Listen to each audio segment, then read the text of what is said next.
Welcome back to the Blessings Podcast, my friends. I'm your host, Mitzi Campbell, and today we're going to talk about the blessings, and the lessons that we encounter when we're talking about our health. As you guys know, if you've been following me for a while, back in 2022, I started this whole journey creating this podcast and starting my life as an entrepreneur rather than a professor because I woke up one morning with vertigo.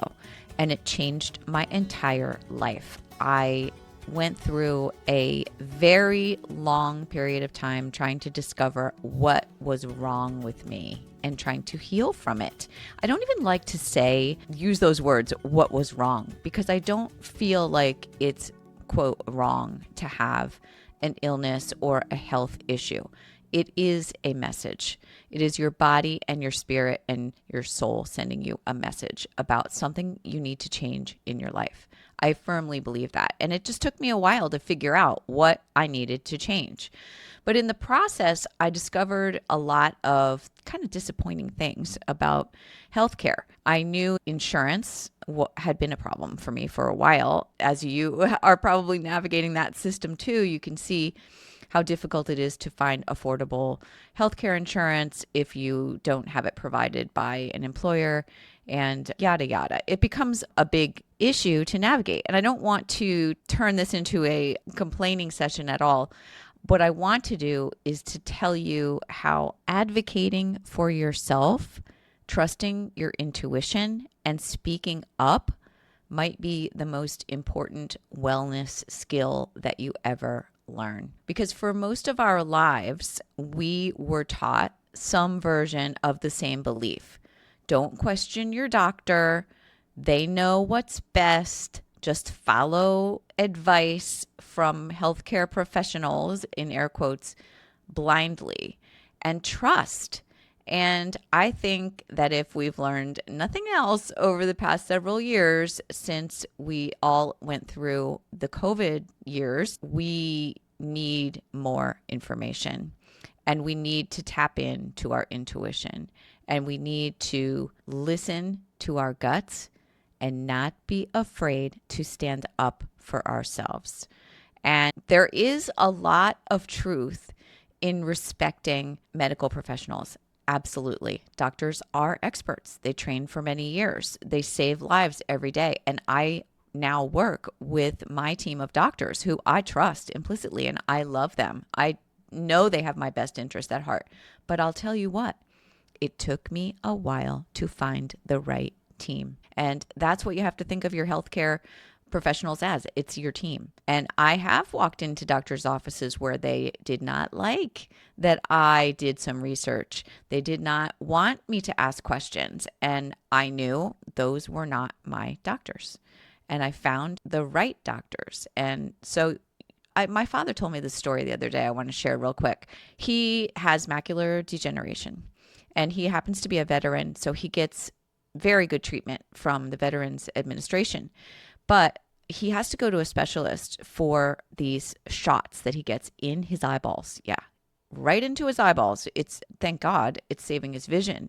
So this is, obviously, it's a time when medical intervention is quite literally, it's keeping my father from going blind. So I love that he's able to get this treatment. But the doctor wanted to change him to a different drug.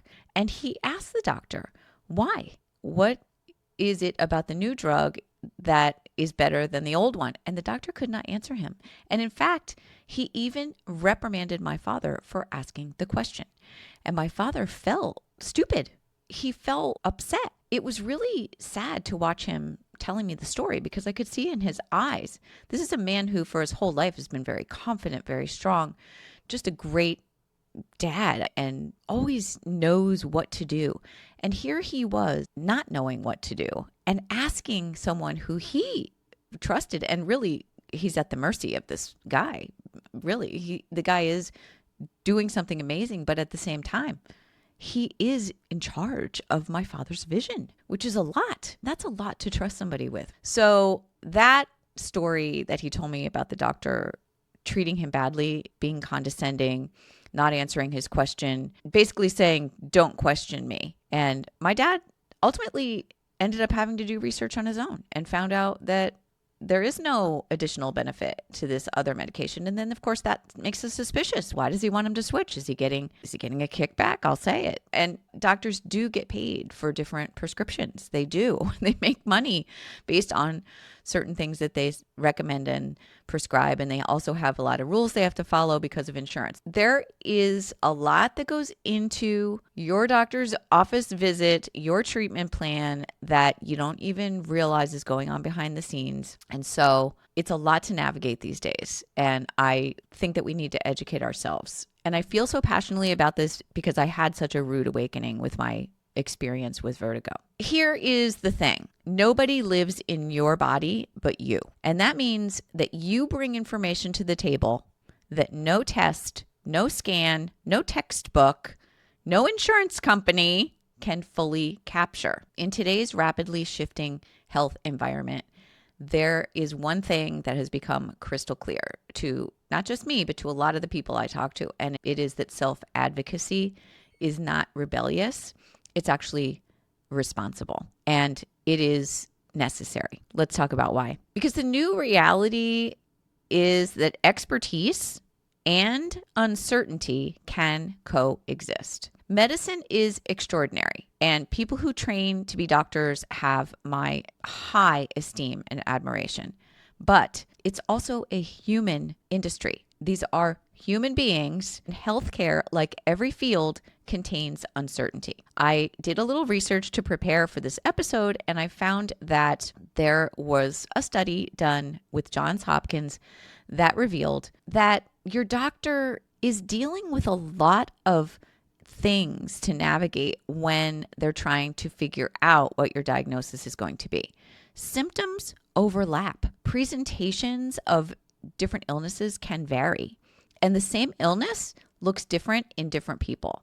And they're not looking for a root cause. They're looking at your symptoms. Now, this doesn't mean that your doctor is wrong. It just means that you are a meaningful part of the process, and you have to work together as a team to figure out what's needed next. You are the one that holds the lived experience. When you're walking into your doctor's office, they're just trying to check off a checklist to figure you out as quickly as they can because they've got another patient coming in 10 minutes. But they hold the medical knowledge to help you to find the diagnosis. And that's why healing requires both parties to work together. Your intuition is real data. So according to neuroscience, there is something called interoception, which is the awareness of your internal signals. You have an awareness of your internal signals. People often sense changes in their body before tests pick up markers. Have you ever heard of a story about a person's dog who picks up something about their health, or a family member who notices something, maybe a different smell or a mannerism, and picks up that a person has an illness before they even realize it medically? So this is a real thing. And you have gut feelings. You know when something is off. You know that you can sense that there might be patterns that you recognize if you start thinking about it and think, oh, wait a minute, I noticed this feeling in my body. I noticed this little twinge. I noticed this happened. And then when those patterns come together into a group, it signals you to say, okay, maybe these things are adding up to tell me something important, to give me some information related to my health. Self-reported symptoms are the things that predict your diagnosis. You are the one who notices why you need to go to the doctor. And that for a reason, because it's happening in you. Your intuition and your somatic symptoms that you feel in your body are real. They're not irrational. This is information, and you need to start thinking about it as information. And then you share the information when you go and speak to someone who is a healthcare professional, because the healthcare world is evolving faster than ever. If you have tried to get an appointment and found that you had to wait, then you know what I'm talking about, because a lot of people are sick. A lot of people are in need. And we have telehealth now. We have AI tools. We have functional medicine and integrative medicine. We have different supplements that are being used very successfully to treat all kinds of things. I use supplements to treat my MCAS, my mast cell activation syndrome, and there's conflicting advice. There's new therapies, and it is getting harder and harder to know really what to do. So your internal compass really matters. So how do you advocate for yourself without feeling difficult? Because let me tell you something, my sister worked in the nursing industry and they do label you if you are a difficult patient. They might put that on your chart. That's true. And so you can't be worried about that. Honestly, it's probably on my chart and I don't care. You know why? Because if the doctor knows before I come in the office that I have my information straight, that I'm going to be asking questions, that's a good thing because they're going to be able to talk with me intelligently about my health. And that's what I want. You want someone to talk with you intelligently about your health. It's your health. So here's the part that people struggle with. They're intimidated by their doctor. And so they need to learn to trust themselves and still maintain a positive relationship with this person who is very important in your life, your doctor. Your healthcare team is a super important part of your life. So you need someone who's going to share the balance of respect between the two of you. What you need to learn how to do is to ask better questions. When you're speaking with your doctor, you don't want to be aggressive or confrontational, of course. And sometimes when we're upset or we're worried or we're stressed about our health, it can come across that way. So just be aware of keeping your tone, keeping your calm, keeping your cool, keeping your nervous system regulated when you're with your doctor so that you can present more grounded, clear, confident questions. And then this is going to lead to more accurate care for you. So here are some great questions that I wrote out to share with you that can help you become a very effective self-advocate. Because when you advocate for yourself, because remember, you're in charge of your healing.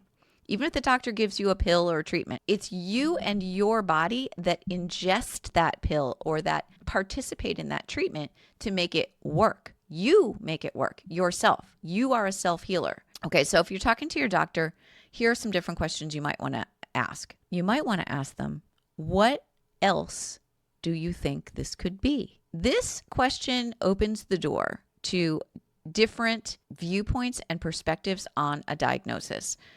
This is an evidence-based practice for reducing error.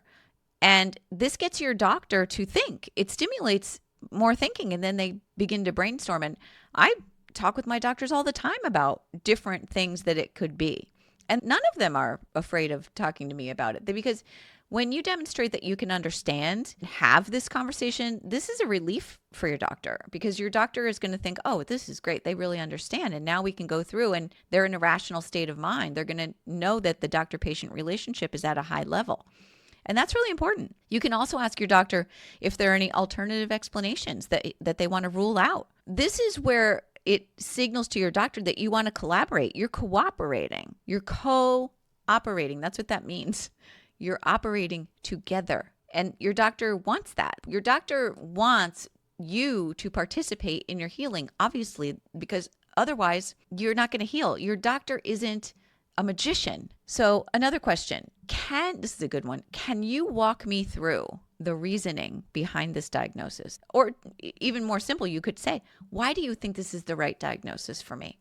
And the doctor will go through their thought process and where gaps might exist. And maybe they will say, this is what's most likely, but we're going to explore a treatment here and then we'll know for sure. And you can talk about that together. This is a great question. My next one here, and they hate this one, honestly. If this were your family member, what would you recommend? This really, it puts them on the spot. I don't like to do that, but if it's something really serious, this is a question that research actually shows reduces bias on the part of your doctor and increases clarity because your doctor knows they're bound by certain rules with the insurance companies and with treatment plans and yada, yada. And they know if this was my mom or my child that came in with your presentation, your symptoms, this is what I would do. And you can hear doctors talk about this all the time online. I know a bunch of doctors recently coming out and talking about this. Dr. William Lee is one really good one to follow on social media. And he talks about how he cured his mom. I think it was a brain tumor. It was insane. And he worked with diet and nutrition and different supplements. And she did beautifully. What are the risks of waiting versus acting now? This is such a good question, because if you have a serious diagnosis, heaven forbid, something like cancer, it can be very fearful. You can get a lot of fear and want to really work quickly to resolve the situation. When I went in with my vertigo, I thought that I had a brain problem. I thought that I was having a stroke at one point, and I wanted to act fast. I was ready to do anything. I said yes to every treatment they wanted to do until I had time to really think it through. And then when I realized, okay, it's not as bad as you feared it was, and now you can take your time and do some research and decide what treatments are going to be most beneficial for you and which have risks that you don't want to take. And that's the question I had to ask myself. And my doctors were always willing to work with me on it. They sometimes will have a different opinion from you about what's risky. And this is where you have to trust your intuition. This is where you have to know what's right for you and what's not. And you can make those decisions. But you also, at the same time, have to be willing to live with the consequences. So this is why it's so important to have a co-creation, a co-working relationship with your medical team. And then you can always ask your doctor also, would a second opinion help us to get more clarity? This is not a hostile or accusatory question. It's just a smart question to ask as a steward of your own health. Second opinions are not a betrayal to your doctor. Don't feel like you're cheating on them if you're getting a second opinion. This is totally normal. And in my research, I found that the Cleveland Clinic showed that 30% of second opinions actually revise the diagnosis. So advocating for yourself is not resistance to the medical system. It's a partnership. And your health is your health. And you are working together as partners with a team to figure out how to proceed so that you can be well, live your best life, be healthy, and have longevity and vitality well into the future. And it's really important because it's not possible for your doctor to know everything. It's just not possible. New treatments emerge constantly. Imagine how busy your doctor is when you go in there, and you can picture them at full speed all day long. They are really on. Doctors are very busy. And when they get home, what do you think they're doing? They're with their families. They're having meals. They're doing homework with their kids. They're exercising. They're doing things that they need to do for their life, for their health, for their own self-care. And so reading research for hours after they get home, it's probably not realistic for most people. Although I do know a lot of my doctors keep up with a lot of the current research. And sometimes I will actually suggest things and they will think they're interesting and go look into them. But I talk to my doctors about things that I read. And a lot of the time, I would say probably 95% of the time, they don't know. They're not familiar with what I'm bringing up. And so guidelines, treatments, discoveries, these things are constantly being updated. Science is never settled. It is ongoing. Functional and conventional medicine are beginning to merge now. And so when I found the right doctor to treat me for my mast cell activation syndrome, my histamine intolerance issues, the doctor that I see is a medical doctor. She's an MD, but she is also a functional medicine doctor. Because what's happening is a lot of the MDs are realizing that their ways, their processes are not as effective as they would like. And that's why they have to go ahead and look at the functional medicine. Because the difference is the conventional medicine is all about treating the symptoms, finding the pill to match the symptom. And functional medicine is about getting to the root cause, is about treating things so that they will never come back, so that you can actually address why. So it's like getting to the bottom of things. Patients are more informed than ever. Insurance companies are shaping decisions, and this is so bad. I got a prescription for an antibiotic cream for a rash. I had a little rash on my chin. It was a perioral dermatitis, and my doctor wrote me a prescription for an antibiotic cream. I went to the pharmacy and my insurance company would not cover it. They wanted to get confirmation from the doctor that it was medically necessary. This is a cream. and a cream that I needed to put on right away because I was in extreme discomfort. This is what's happening with insurance companies now. They're just denying it. They're in so much trouble. Don't get me started. Don't get me started on how messed up insurance is. But we all know it, right? It's not a surprise. And if you are going and seeing somebody who is a functional practitioner, you're going to be paying out of pocket. And a lot of people are making different decisions about getting insurance these days. They're working with health shares. They're working with other more creative ways of covering or having catastrophic coverage and then paying out of pocket because they're finding that they're paying the same amount. If they're paying their insurance premiums, they're paying the cost of their mortgage is their insurance premium. It's just crazy. It's absolutely crazy. My last mortgage was less than my insurance premiums. So sad. So sad. And it used to be my insurance premiums were about a quarter the cost of my housing. And I think that's a little more realistic, a little more fair. Medical, healthcare, self-advocacy. This is a place where partnership, teamwork is more important than ever before because you are not going to be able to solve it on your own. In all cases, you're not going to know all the answers and you're going to need a professional, but you're going to need someone who you can work with as a partner and someone who values that your voice carries equal weight in the process. Because here's the truth that no one told us growing up because things have changed. You are the constant in your health journey. The doctor enters your story for a moment, and you might have many different doctors that enter your story, which is another reason why I like functional medicine because they look at the whole picture. It's not just one person for each individual ailment. It's an overall holistic approach, which is so much more effective. And you are the one person who lives in your body for a lifetime. My advice ultimately is to respect your doctor's expertise, to find the doctors who you can respect and work with, but to honor your own wisdom, to trust yourself, and to let both of those matter. This is not about rejecting traditional medicine. It's about acknowledging the flaws and completing the picture because you deserve to be heard. You deserve clarity. You deserve healing. You deserve care that evolves with you. And most importantly, you deserve to trust yourself. You can trust yourself. Your intuition is not the enemy of science. It is the missing data that science doesn't always capture because anecdotal evidence matters. Empirical data is what we base treatments on, but anecdotal evidence matters. So this was my little rant on health and health care and advocating for yourself. Thank you for listening. And if you want to disagree with me or agree with me or send me a message, you can reach me at hi@mitzicampbell.com. You can reach me on Instagram at Mitzi Ann Campbell. And I just want everyone to live as long as they can with happiness and joy. As you guys know, also, if you've been following me, is that I lost my mom when she was only 56.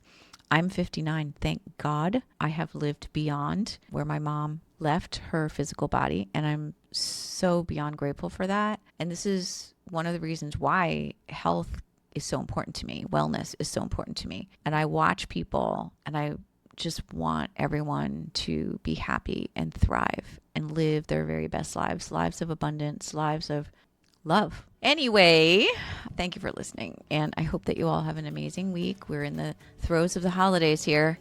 It can be a stressful time, so keep tuning in. If you are not signed up for my newsletter, you should get on the list because I have a really good one coming out. It is mitzicampbell.com/newsletter. And also, you got to be getting my messages in the morning. If you're not signed up for Your Positive Moment, go to yourpositivemoment.com and be getting that morning message from me because you need something to set your mindset on the right track first thing in the morning, and that's it. So that's what I have for you today. Lots of love. Sail on.